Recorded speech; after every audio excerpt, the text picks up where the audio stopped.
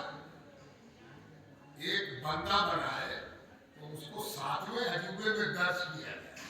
کیا تعبیر ہے سر، اللہ، کیا اینگل ہے، کیا خوبصورتی ہے۔ کعبے کا عالم یہ کہ ایک تو ویران جگہ میں بنا، دوسرے یہ کہ کچھ نہیں ہے، سیدھا چوکور ایک کمرہ ہے نا۔ توجہ چاہتا ہوں، بنیت نظم اگر کریٹیکل ہو کے دیکھا جائے، ٹھیک سے آلوچنا کی ہے، کیونکہ سمجھ میں بات نہیں آتی ہے کچھ کہ کیا ہے نا۔ غریب نواز کا بھی یہی حال ہے، ٹھیک سے ایک صفحہ بھی غریب نواز کے بارے میں ملے گا نہیں، آتھینٹک کے حوالے کے ساتھ کہا جائے کہ کسی نے آنکھ سے دیکھا ہو لکھا ہو، کسی نے قریب سے دیکھا ہو لکھا ہو، ہے نا، کچھ نہیں ہے۔ ساتھ ایسی جیسے کعبہ میں کشش ہے کہ وہ اللہ کا گھر ہے، ویسے ہی اس میں کشش ہے کہ اللہ کا ولی ہے نا، ولی ہے اللہ کا۔ بس اتنا جان لو، جیسے تم نے جانا کہ بیت اللہ اللہ کا گھر ہے، اور کچھ مت جاننا۔ اگر گھر میں کوئی خوبصورتی ہوتی تو تم خوبصورتی کی مدح کرتے، اللہ کی مدح نہیں کرتے۔ یہاں تو آ کے صرف اللہ یاد آتا کہ اللہ اس ویرانے میں یہ سادہ سا مکان میرا گھر ہو گیا، اور تیری شان اس سے ٹپک رہی ہے، جھلک رہی ہے، دمک رہی ہے۔ ویسے ہی اللہ کا ولی ہے، یہاں کچھ نہیں دیکھو، صرف ولایت دیکھو، صرف محبت دیکھو اللہ کی، کیسی محبت ہے۔ جانکاری انکاری کوئی چیز نہیں، سب کو کنارے کرو، کہیں اور کھوجو گے۔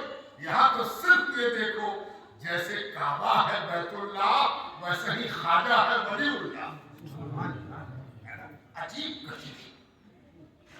اچھا، اسی سادے سے کعبے نے ابوبکر صدیق پیدا کر دی، عمر فاروق پیدا کر دی، عثمان غنی پیدا کر دی، حیدر کرار کو تو اپنے اندر پیدا کر دیا۔ اسی کعبے کی سادگی، اسی کعبے کی بغیر کسی صنائی نے کیا کیا کمال دکھایا۔ ویسے ہی اس ولی اللہ نے بھی قطب الدین بختیار کاکی پیدا کر دی، بابا فرید الدین مسعود پیدا کر دیے، نظام الدین اولیاء محبوب الہی پیدا کر دیا، نصیر الدین محمود چراغ دہلوی پیدا کر دیا، سید محمد گیسو دراب بندہ نواز پیدا کر دیا۔ حیرت ہے بھائی، اللہ اکبر، ہے نا۔ کیا لوگ تھے، واقعہ آپ کو سنائے، اس سے اندازہ ہوگا کہ ان اللہ والوں کی زندگی میں قرآن کریم کیا حیثیت رکھتا ہے۔ ہم لوگ قرآن پڑھتے، اللہ توفیق دیتا، ایک رکوع، ایک پارہ، 2 پارہ، حافظ ہے تو 3 4 پارہ ایک نشست میں یاد ہے، اس کو پڑھتا، کسی سے غلطی ہو تو لقمہ دیتا، بہت خوبصورتی سے پڑھ لیتا۔ تحقیق کرتے ہیں لوگ، اتنی موٹی موٹی کتاب قرآن کے اثرات پر، قرآن کے ایجاز پر، قرآن کی بلاغت پر، قرآن کی فصاحت پر، قرآن کے باہمی رنگ پر کتابوں پر کتابیں لکھی گئی، ہزاروں کتابیں لکھی جاتی ہیں۔ شاید کوئی سال ایسا گزرتا ہو جب کوئی نیا ترجمہ اور تفسیر سامنے نہ آتی، لیکن ایک بالکل نیا اور اچھوتا پہلو دیکھیے، اللہ کے ولی کیا ہوتے ہیں اس کا اندازہ۔ کہتے ہیں کہ خواجہ غریب نواز کے امام تھے، ان کے مرید و خلیفہ حمید الدین سوالی ناگور، صوفی حمید الدین سوالی ناگور، ناگور میں ابھی بھی ان کی درگاہ ہے۔ وہ سب غریب نواز کے مرید بھی ہیں، خلیفہ بھی ہیں، اور حضرت ان کو امامت کے لیے آگے بڑھاتے تھے، وہ امام بھی ہیں۔ ایک روز کیا ہوا، خود کہتے ہیں حمید الدین ناگور، ایک روز میرے پیر نے ہم سے کہا کہ حمید ادھر آپ ایک بات تم سے کہیں۔ میں قریب گیا، حضور کہا دیکھو نا، اتنی لمبی عمر میں نے گزاری، اللہ تعالیٰ سے جو عرض کیا اس کی مہربانی ہے، فوراً سنوائی۔ اللہ تعالیٰ کی بارگاہ میں میری دعا اس کے فضل سے، اجابت سے ہمکنار ہوتی، دعا کیا، قبولیت ہو گئی، آسانی پیدا ہو گئی، مشکل دور ہو گئی۔ لیکن جانتے ہو اب تو بڑھاپا آ گیا، بدن ہاتھ بھی کچھ کمزور ہوا، اب پہلے بال بچے نہیں تھے، ہندوستان آنے کے بعد بال بچے بھی ہو گئے، بچے بھی ہیں، بیوی بھی ہے، بچہ بھی ہے۔ ایک لمبی زندگی میں نے اکیلے تجرب میں مجرد گزارا، بال بچے بھی نہیں تھے، بیوی بھی نہیں تھی، سب دعا قبول ہوتی تھی۔ اب بیوی بال بچے ہو گئے اور بڑھاپا بھی آ گیا، اب دیکھتا ہوں کہ کوئی بات عرض کرتا ہوں تو قبولیت میں تاخیر ہوتی ہے، سمجھو چاہتے قبولیت میں تاخیر ہوتی ہے، یعنی عرض کر دیا تو ہوگی قبولیت، وقت لگتا ہے۔ ایسا کیوں ہوا؟ جو تقدیم تھی وہ تاخیر میں کیوں بدل گئی؟ جو مقدم ہوتی تھی وہ مؤخر کیوں ہو گئی؟ کیوں ہو گیا ایسا؟ پیر نے اپنے مرید سے یہ سوال کیا۔ اب دیکھیے مرید، میں توجہ چاہتا ہوں، آپ سب بہت ذی علم لوگ ہیں، صحبتوں میں بیٹھنے والے ہیں، اور میلاد کے جلسوں میں دل کی گہرائی سے شریک ہوتے ہیں، اور کوشش کرنا چاہیے کہ میلاد میں کوئی ایسی بات ہو جس کو گرا کانٹ باندھ کے کوئی لے جائے اور کہے کہ آج کچھ فائدہ ہوا، ورنہ صرف ہنگامہ سن کے واپس جانا یہ ہم لوگوں کی ناکامی ہے۔ اللہ سے فضل کی امید ہے، اللہ تعالیٰ جانتے ہیں کیا زندگی کا محاصر ہے۔ کہنے لگے حضور میں تو بہت معمولی مرید ہوں آپ کا، بھلا اس بڑے سوال کا جواب میں کیا دے سکتا ہوں؟ میں کیا جواب دوں گا؟ یہ تو آپ حضور کا معاملہ ہے، جہاں حضور کی رسائی ہے وہاں تو میری رسائی آج تک نہیں ہے۔ تو حضور خواجہ غنی نواز نے کہا نہیں، تم بتاؤ تم کیا سوچتے ہو، یہ بتاؤ تم نے کیا مطلب نکالا، یہ تو بتاؤ۔ کہنے لگے حمید الدین سوالی، حضور آپ کی صحبت میں جو قرآن پڑھتا ہوں تو آپ ہی نے سکھایا ہے کہ ہر چیز کا جواب قرآن میں ہے، قرآن میں اس کا بھی جواب اللہ تعالیٰ نے دیا، اور حضور جانتے ہیں۔ غنی نواز نے کہا تو بیان کرو۔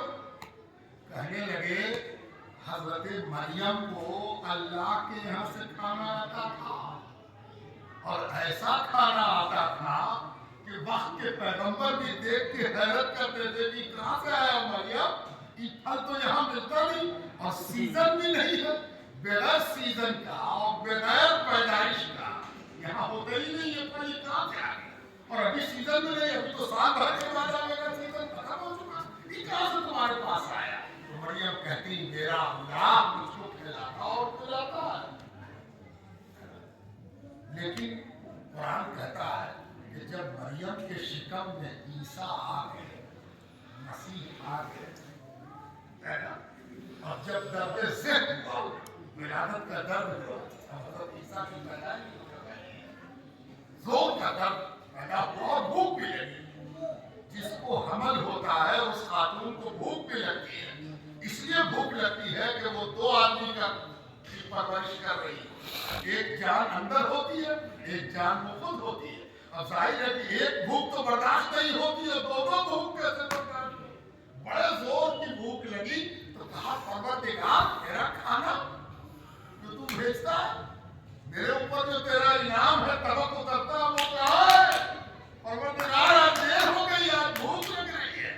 قرآن کہتا ہے کہ اللہ تعالیٰ نے کہا حُزِّی إِلَیْکِ بِجِذْعِ النَّخْلَةِ،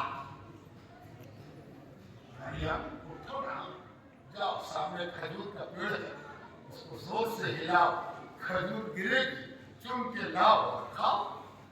حُزِّی إِلَیْکِ بِجِذْعِ النَّخْلَةِ، چلو چلو جاؤ جاؤ کھجور کا پیڑ ہلاؤ، کھجور گرے گی، اٹھا کے لاؤ اور کھاؤ۔ خواجہ عقیدہ ہو گیا.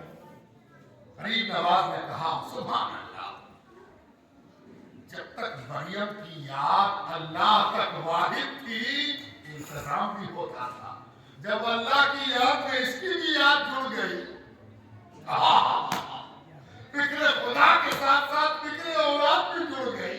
اللہ اللہ اللہ، اولاد اولاد اولاد، ہل رہا ہے کہ نہیں ہل رہا، چل رہا ہے کہ نہیں چل رہا، صحت مند ہے کہ نہیں ہے. اکیلی بھوک تھی تو ٹھیک تھا، دو بھوک ہو گئی. جہاں اللہ کے ساتھ کسی اور کی یاد جڑی، اللہ نے اپنا توکل والا ہاتھ نوازنے والا ہٹا لیا اور کہا جاؤ اب دنیا دیکھو. جب تک آپ اکیلے تھے، بیوی بال بچے نہیں تھے، کہا نہیں کہ اترا.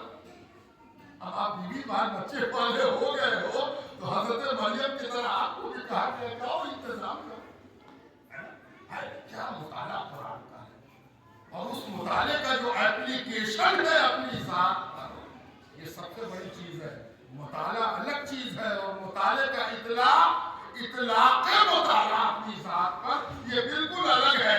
پڑھنے والا سمجھنے والا عالم ہے اور اپنی ذات پر اطلاق کرنے والا ولی ہے. یہ غریب نواز. اللہ اکبر. خواجہ غریب نواز کی جو ذات ہے، ہر مذہب پر ایک کیفیت ہوتی ہے. آخری بات ہے، کسی بھی مذہب پر آپ چلے جائیں، اگر آپ محسوس کریں کسی قبرستان میں آپ چلے گئے، آپ کو جھرجھری آئے، اللہ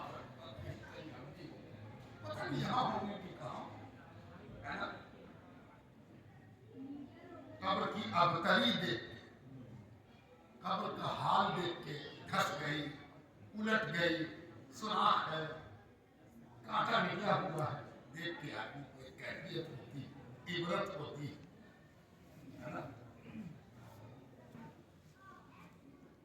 کسی ولی کے مزار پر گئے، ایک خاص قسم کی تمانیت محسوس ہوتی، اطمینان محسوس ہوتا، دل راغب ہوگا.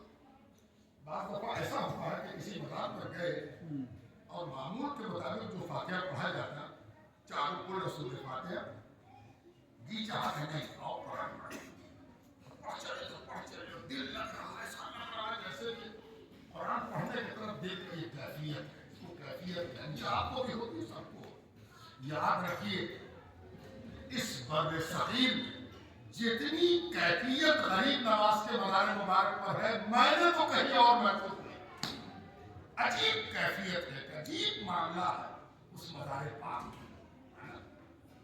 بہت دفعہ لوگ کہتے ہیں کہ بڑا ہلہ رہتا ہے، ہٹیے پڑھیے، آئے دائیں بائیں جائیں. کعبے سے زیادہ ہلہ کہیں ہوگا، مدینہ منورہ سے زیادہ رش کہیں ہوگا. جانتے ہو یہ سب رش اور ہنگامہ بھی اس لیے ہے کہ کہیں وہ کیفیت تیرا دم نہ نکال دے. یہ ہنگامہ اس لیے ہے کہ تیری یکسوئی منتشر ہوتی رہے تاکہ تو بچا رہے، ورنہ کیفیت کا یہ عالم ہوگا کہ تو سلامت باہر نہ نکل. یہ عالم ہے. اب آخری ایک بات سن لیجیے کہ غریب نواز نے ایک روز فرمایا، اللہ کے ولی جب کوئی بات کہتے ہیں تو وہ خلاصہ ہوتی ہے، نچوڑ ہوتی ہے، سارانش ہوتی ہے، بلکہ عطر ہوتی ہے نا. سندل کا عطر بنانا ہو تو کتنے سندل کی ضرورت پڑتی ہے جس میں ایک شیشی عطر بن سکتی ہے نا. اب ایک خلاصہ سمجھیے، عطر کی شیشی دیکھیے جو غریب نواز آپ کو اور ہم کو دے کے گئے، ہم کتنا اس کو لگاتے ہیں اور اس کی خوشبو سے کتنا مہکتے ہیں، یہ تو ہم پر ہونے سے. غریب نواز نے ایک روز کہا، سرکار غریب نواز خواجہ خواجگان سیدنا معین الدین حسن فرماتے ہیں، اللہ تعالیٰ کل قیامت کے روز یہ نہیں پوچھے گا کہ میرے لیے کیا کر کے آئے ہو. توجہ چاہتا ہوں، میرے لیے کیا کر کے آئے ہو یہ نہیں پوچھے گا. جانتے ہو کیا پوچھے گا؟ جانتے ہو کیا پوچھے گا؟ اللہ تعالیٰ پوچھے گا میرے لیے دنیا سے کیا ترک کر کے آئے ہو. کیا اختیار کیا ہے میرے لیے یہ نہیں پوچھا جائے گا. کیا چھوڑا ہے میرے لیے یہ بتاؤ. میرے لیے کیا چھوڑ کے